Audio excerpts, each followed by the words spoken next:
태영호 북한 외교관 탈북 사건. 이 태공사 같은 경우에는 10년 동안 있었다는 얘기죠. 일반 외교관하고 다르다는 얘기입니다. 그만큼 신임이 두텁고 뭔가 파워가 세다는 소리잖아요. 혹시 하면은 아들이 아니냐. 북한에 정보를 제공하지 않습니까? 그러면 한국에서 돈을 준다는데 우리 대한민국 정부에서 한 정도는 줘야 그걸 다 사죠. 우와 진짜? 막 얼굴 뻔뻔하게 쳐들고 다닌다고. 입당도 못하고 대학 추천도 못 받고 인간으로서 이제 모든 권리가 박탈된 사람들이죠. 그때 다 포기하시고 오신 거죠. 아빠가 너무 보고 싶고 사랑한다고 얘기하고 싶고 아빠라고 계속 불러보고 싶어요. 통일이 되는 그날까지 함께합니다. 이제 만나러 갑니다.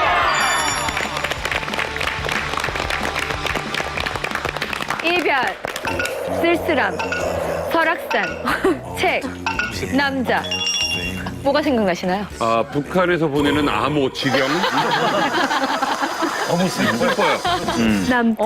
쌤은 슬퍼요. 너무 슬퍼요. 야, 이 단어를 듣고 정작 외국에서 오신 분이 슬프다고 그러고 다른 분들은 지금 우리는 아무 기분이 없는데. 저는 저 노래 제목 같았는데 이별, 뭐 이별, 설악산, 쓸쓸함. 남자 뭐 그런 거 많잖아. 바로 가을인데요. 네. 가을이죠. 예. 한국 남자들이 가을 탄다라는 얘기를 들어본 적 있습니까? 알죠. 예. 혹시 오천이 모르는 남자 없을 겁니다. 예. 이 사람은 한국 사람이야.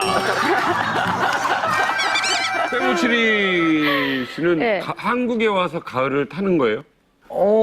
그렇죠. 이제 날씨가 시원해지면서 옆에 누가 있었으면 좋겠다는 생각도 많이 들고. 근데 저는 보통 겨울에 제일 외롭고 제일 슬퍼요. 정선 씨는 가을 타세요? 저는 가을을 탄다는 게 사실 뭔지 잘 모르겠어요. 저는 개인적으로 가을이라는 계절을 좋아하거든요. 가을 타는 거 몰라요? 예. 아니 형은 볼 때 약간 가을 느낌 있어요. 그거 있어. 예. 네. 짠해 보이니? 오늘 어때요, 식욕? 식욕은 늘상 없었고요. 야, 이러면 로봇이잖아. 박세현 원장님, 가을 만약에 타는 남자들한테 좀 좋은 게 있다면? 일단 가을이라 그러면 나무도 이파리를 떨구고 물기를 다 이렇게 흡수하고 이럴 때거든요. 겨울을 대비해서 얼어 터질까 봐. 그것처럼 이제 남자들도 가을이 되게 되면 비유해지면서 살찌기도 하면서 많이 이렇게 건조해집니다. 건조해지거나 퍽퍽해지거나 이런데 이제 뭐 좋게는 이제 심신 안정을 위한 대추차 같은 것도 괜찮겠다. 대추차, 배. 뭐 많네요. 이제 그렇죠. 뭐 이거 수분 많이 있는 거. 예. 그동안 이만갑은 뉴스나 신문에서 나오는 화제의 이야기를 특별한 코너로 준비했었는데요. 오늘도 역시요. 새로운 북한 이야기를 이만갑 전문가분들과 그리고 여기 계신 탈북 미녀분들의 입을 통해서 직접 전해드리는 시간 가져보겠습니다. 북한 핫 이슈를 말하다. 태영호 북한 외교관 탈북 소식입니다. 네.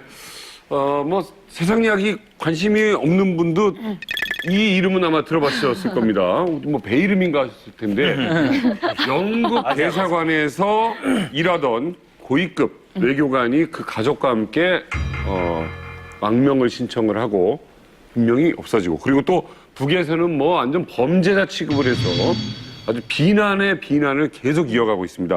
자, 오늘 이만갑에서 우리 많은 또 전문가분들과 함께 이야기를 또 나눠보도록 하겠습니다. 태영호 북한 외교관 탈북의 진실 파헤쳐보겠습니다. 먼저 화면으로 만나보시죠. 북한 엘리트의 탈북 러쉬. 태영호 북한 외교관 탈북 사건. 지난 8월 언론에서는 한 인물의 등장이 큰 파장을 일으켰다. 북한 최고위급 외교관 태영호 공사가 가족과 함께 탈북했다는 사실이 알려졌기 때문이다. 태영호 공사는 가족과 함께 안전가옥에 머물면서 신문과 적응 훈련을 받고 있는 것으로 알려졌습니다. 그의 망명이 주목된 이유는 북한의 체제 선전에 앞장섰던 고급 외교관이 스스로 탈북을 결정했다는 것이었다. 그리고 얼마 후 밝혀진 북한 서기실 간부의 탈북은 북한 엘리트 측의 붕괴를 예견케 하는데 김정은 시대가 거듭될수록 늘어나는 북한 고위 측의 탈북. 오늘 이만갑에서 태영호 북한 외교관 탈북 사건의 진짜 이야기가 공개된다. 네, 우리 성우분께서 저렇게 힘을 준 거 보면 뭔가 중요한 일이 너무 드라마틱한데. 쌤은 이번에 두 번째 출연이신데 네네네네. 근데 이 이야기 들어본 적 있으세요? 일단은 저희가 한국에 살다 보니까 북한과 관련된 뉴스를 되게 자연스럽게 집중을 이제 하게 되더라고요. 그래서 TV 보다가 북한 얘기하면 바로 이제 자연스럽게 봐요. 그래서 저는 이제 학교 근처에 식당이 있어요. 그래서 아침마다 운동하고 나서 거기서 그 밥 먹는데 거기 그 채널A 뉴스밖에 안 봐요. 그래서 어느 순간 친구랑 밥 먹고 있었는데 야, 아니 진짜 그렇게 얘기할 거야? 아니 진짜예요. 그래서 갑자기 북한 얘기 이제 나왔는데 딱 이제 보니까 그 태영호 씨가 이제 탈북한 얘기가 나와갖고 되게 신기했었어요. 그렇게 자리가 굉장히 높은 분이 그렇지. 이제 한국으로 탈북하는 자체가 뭔가 좀 북한에 큰 문제가 있구나 그런 생각이 들었습니다. 야, 역시 우리 세모치리가 장수원 씨 사는 방법을 알죠. 굳이 얘기한 것 중에 내용은 핵심은 별로 없는데 그 앞에 포장이 이만큼하네요. 이게 되게 좋았어. 채널 A 얘기만 계속하네요. 오, 마치 명절에 이만한 상자 받았는데 송이 2개 들어있는. 최고였어요. 장수환 씨도 채널 A만 보시잖아요.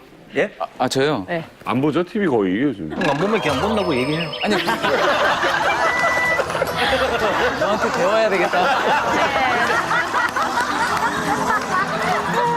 예, 이명선 대표님이야말로 또 고위층에 계시다가 탈북을 하셨는데 좋은 자리에 있다가. 예. 아이. 왜 이렇게 요즘에 고위급 간부들이 탈북을 하는 걸까요? 그러니까 뭐 이번에 그 태영호 공사 같은 경우에는 이제 이미 사전에 우리는 이제 그런 일이 벌어질 것이다 하고 예측을 하고 있었습니다. 특히 이제 김정철이가 그 영국에 나타나서 그 뭐 에릭의 공연을 본다 그러다가 네. 그 전 세계에 이제 노출이 됐거든요. 네, 맞아요. 북한에서 보면 그거는 엄청난 정치적 사고입니다. 기자들이 분명히 와 있었거든요. 그렇죠. 예, 기자들도 했는데 저희들도 이렇게 보건데 야 저게 어느 촉보기관에서 작업을 한 게 아니냐 하는 거 막 냄새가 났었거든요. 그게. 김정철이가 뭐 영국만 가는 게 아니고 신문 세탁하고 미국이고 일본을 다 다니거든요. 그 사람들이 동부나라를 다니고. 네. 그러니까 아마 북한에서는 그때 당시 영국 대사관을 아마 심도 있게 조사를 했을 거예요. 둘 중에 하나 아닙니까 이게. 대사관에서 정보가 샜거나 그렇지. 아니면은 우연히 어떤 기자가 발견했다는 소리인데 조사를 해보니까 이거 기자가 우연히 발견한 건 아니다 네. 하면은 대사관에서 비밀이 생 거죠. 그렇죠. 그걸 조사하는 과정에 뭐 대사부터 그 이인자 태영호 공사까지 조사하다 보면 이제 뭐 사생활도 드러나고 그다음에 이 정보를 누가 알려줬겠느냐 어떻게 해서 샀겠느냐 하니까 결국은 이제 태영호 공사 쪽으로 아마 그것이 집중된 것 같아요.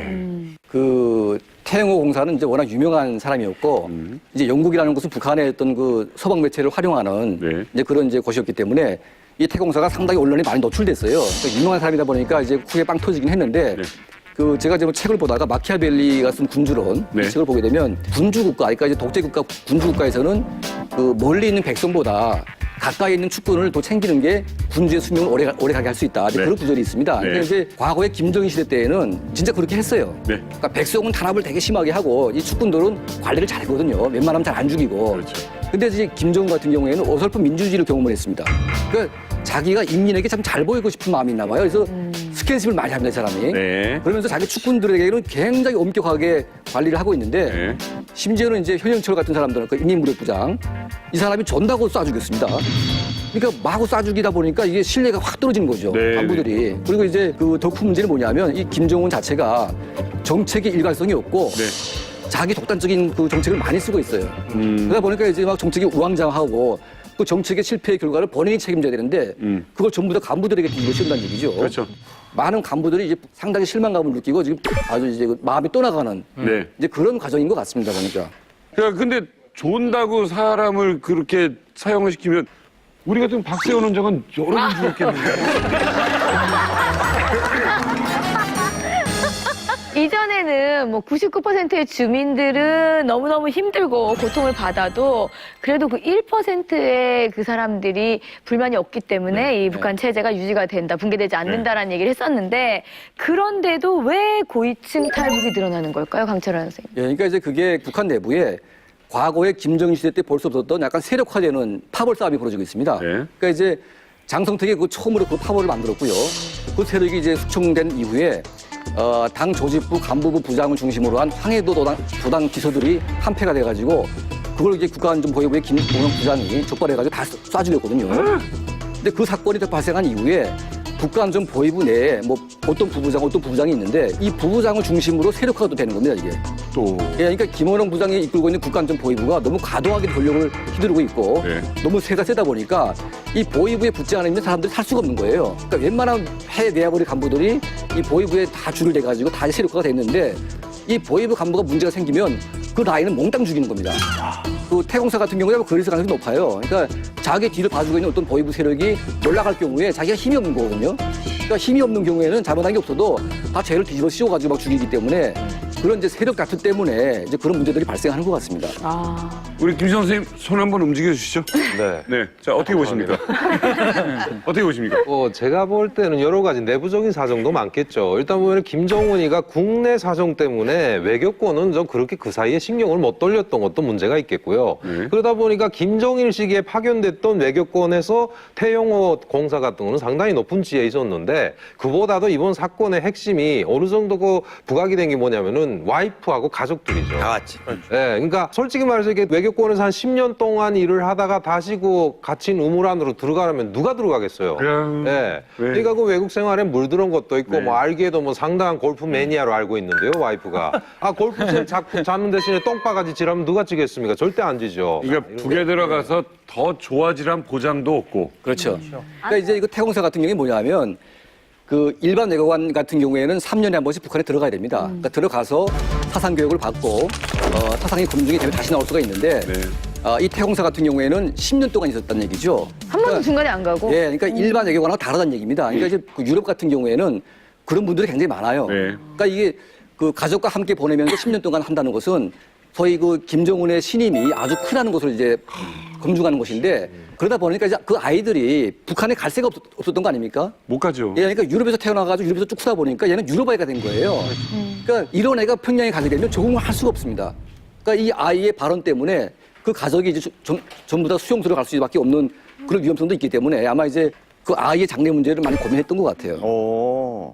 근데 확실히 영국의 물이 좋네요. 투블럭도 하고 이렇게 강남 사람 같아요. 인물이 좋다고 아까 박은혜 씨가. 예, 멋있는 것 같아요. 예. 그죠? 젊었을 때도 더 잘생겼을 것 같아요.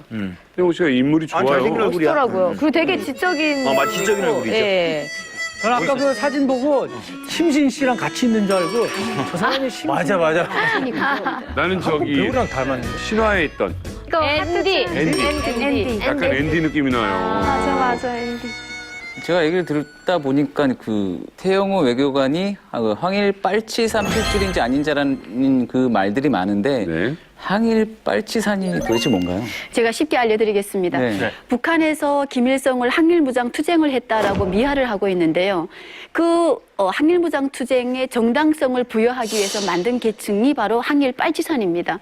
그러니까 일제 강점기 시기에 일제를 쳐물리치기 위해서 김일성이 투쟁을 했는데 그때 김일성에게 충성을 맹세하고 일본과 싸웠다라는 거죠.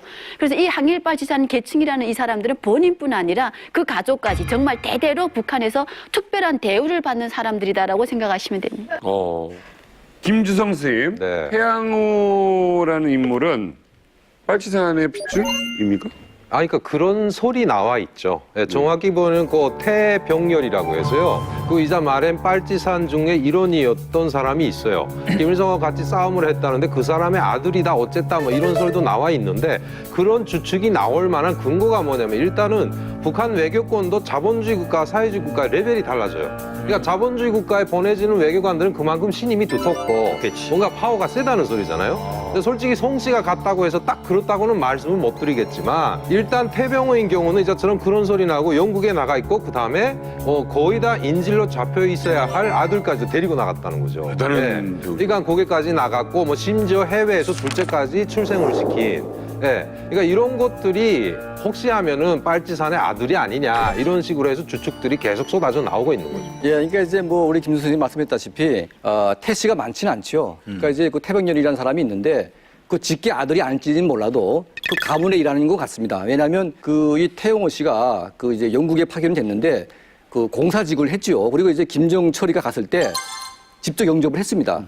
그러니까 이거는 아무나 하는 게 아니거든요. 또 이제 그 태용호 씨의 부인인 오해선 씨가 북한의 그 500명이라고 하게 되면 항일 빨치산 중에서 아주 우뚝 가는 가문 중에 하나거든요. 오씨 가문에.